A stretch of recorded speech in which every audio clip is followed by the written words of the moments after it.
Olá, minha querida amiga, meu querido amigo, mais uma vez nos encontramos para mais um dia estudarmos a palavra do Senhor em busca de respostas às nossas mais profundas inquietações.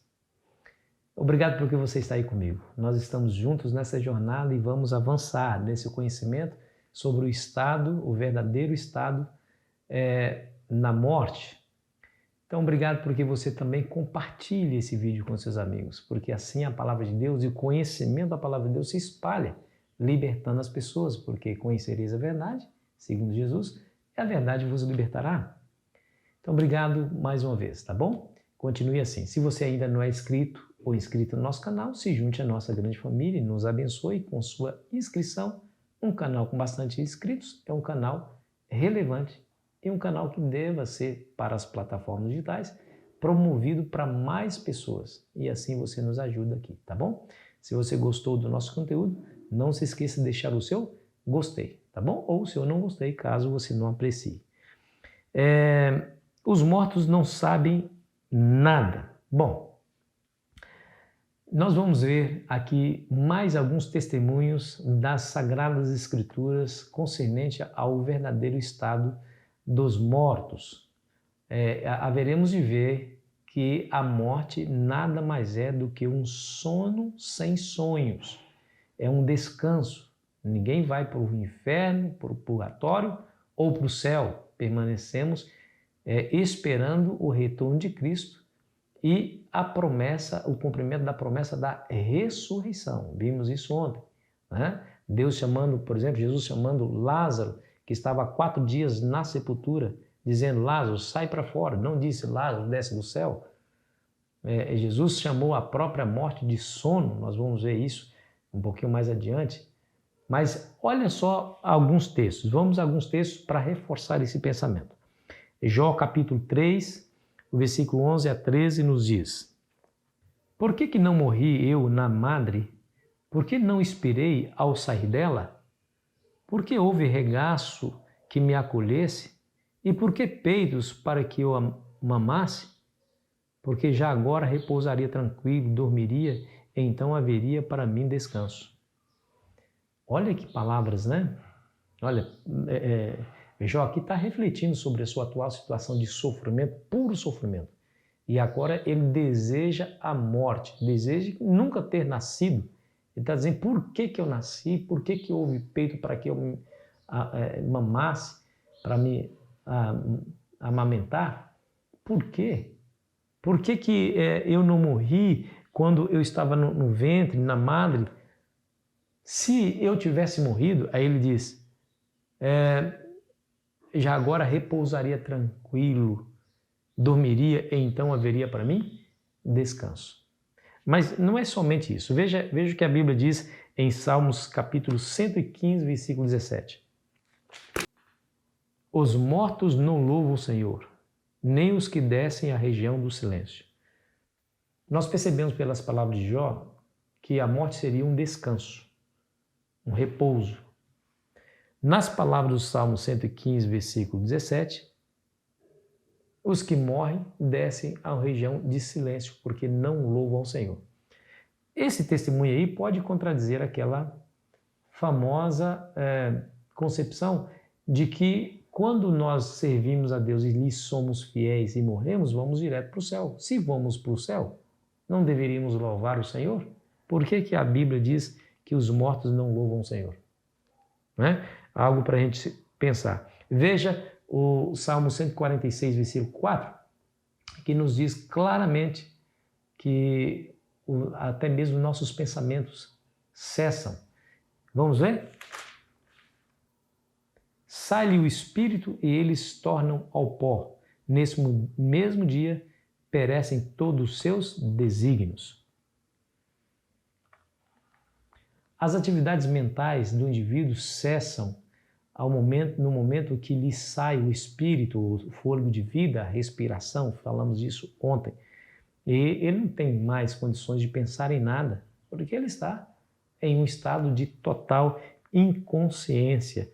E Eclesiastes 9, verso 5 nos diz assim, ó: Porque os vivos sabem que hão de morrer, mas os mortos não sabem coisa nenhuma, nem tampouco terão eles recompensa, porque a sua memória jaz no esquecimento. Amor, ódio e inveja para eles já pereceram. Para sempre não têm eles parte em coisa alguma no que se faz debaixo do sol. E o que é interessante nesse texto, que ele faz questão de mencionar que amor, ódio e inveja para eles pereceram, ou seja, não tem mais nenhum sentimento, por uma simples razão, porque eles não sabem coisa alguma, como diz o próprio texto, porque eles estão totalmente inconscientes. Esse sino não deveria levar desespero, tristeza, frustração aos cristãos, muito pelo contrário, deveria trazer muito mais esperança. Primeiro, porque não há um fogo do inferno e um purgatório a queimar as pessoas que se perderam. Isso é reconfortante, né? É reconfortante. Porque fala da justiça, do amor de Deus. Imagina como seria abalada a noção de justiça divina pelo fato de entendermos que Deus coloca num fogo eterno alguém que viveu somente 80 anos pecando. Né? Se um indivíduo viveu 80 anos em pecado, a justiça talvez lhe diria que ele deveria sofrer 80 anos. 80 anos fez sofrer, 80 anos vai sofrer. Aí extingue-se o indivíduo. Isso seria justo. Agora, pegar um indivíduo que pecou 80 anos e fazê-lo sofrer a eternidade, isso é desproporcional e afeta profundamente a noção de justiça divina, trazendo uma mácula ao próprio caráter de Deus. E, em segundo lugar, há uma recompensa maravilhosa para aqueles que vivem em Cristo e morreram esperando a sua volta. A Bíblia diz lá em 1 Tessalonicenses capítulo 4, versículo 16, que você pode ler depois. Diz lá que o mesmo Senhor descerá do céu com voz de arcanjo, ressoada a trombeta de Deus, e os mortos em Cristo ressuscitarão primeiro. Tá vendo? Tá falando da volta de Cristo. Vai acontecer a ressurreição e haveremos de herdar a vida eterna. Deixa eu ler esse conceito de Ellen White que diz assim, ó: para aquele que crê, a morte é de pouca importância. Para o cristão, a morte é apenas um sono, um momento de silêncio e escuridão. A vida está escondida com Cristo em Deus, e quando Cristo, que é a nossa vida, se manifestar, então vós também sereis manifestados com Ele em glória. Colossenses 3, versículo 4.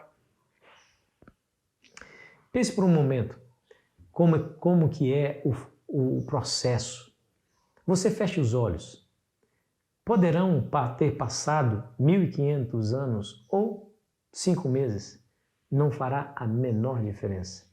Quando o salvo morre e fecha seus olhos, no momento que ele os abrir novamente, estará na volta de Cristo. Quando o ímpio morre, fecha seus olhos, quando o abrir novamente, estará na volta de Cristo após o milênio, ou seja, aquela terceira volta, onde ele vai extinguir para sempre o mal e o pecado, de maneira que não lhe restará nem ramo, nem raiz, segundo o que está escrito em Malaquias capítulo 4.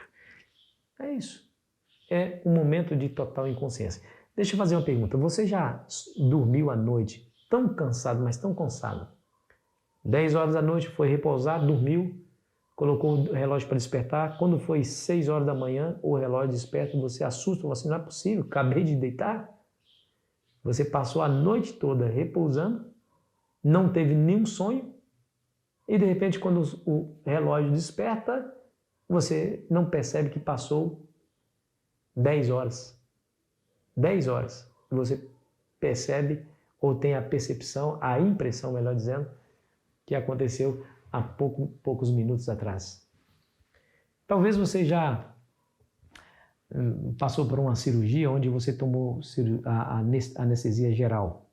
Se você passou por uma experiência dessa, você conhece em miniatura o que acontece na morte. Na anestesia geral, você apaga literalmente tudo ao que está ao seu redor, continua e você está totalmente inconsciente do que está acontecendo ao seu redor. É mais ou menos isso o que é a morte. Porém, na anestesia, o cérebro continua funcionando. Porém, na morte, o cérebro para de funcionar. Esse turbilhão de pensamentos, de ações, de processos químicos cessa e você somente adormece. Até o momento que Jesus lhe chama para viver novamente. Portanto, a questão do tempo é totalmente imperceptível para aqueles que morreram. Por isso a Bíblia fala que melhor aqueles que morreram em Cristo do que aqueles que estão vivos. Porque aqueles que morreram em Cristo estão esperando o momento da sua ressurreição. E quando eles abrirem os olhos novamente, eles verão Jesus voltando. Ou seja, eles não sofrerão mais, não chorarão mais, não se machucarão mais, estarão simplesmente dormindo, esperando a ressurreição.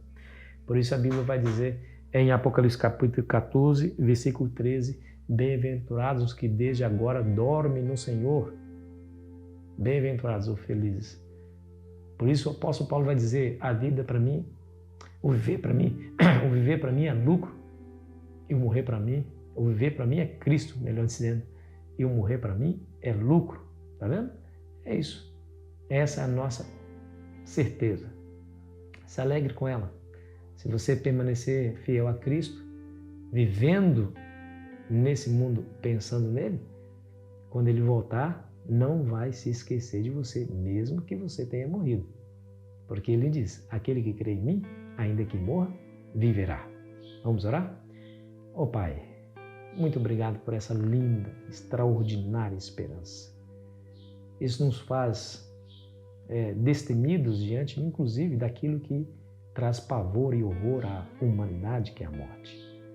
Não temos que temê-la, ela não tem importância para nós, porque ela será, a morte, será um inimigo vencido quando Jesus voltar e nos chamar novamente à vida.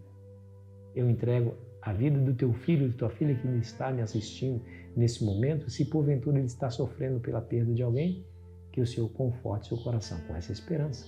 Em nome de Jesus. Amém. Foi muito bom estar com você, querido amigo, querida amiga. Amanhã continuaremos aqui a nossa jornada e eu fico aqui esperando você ansiosamente. Aproveite bem o seu dia.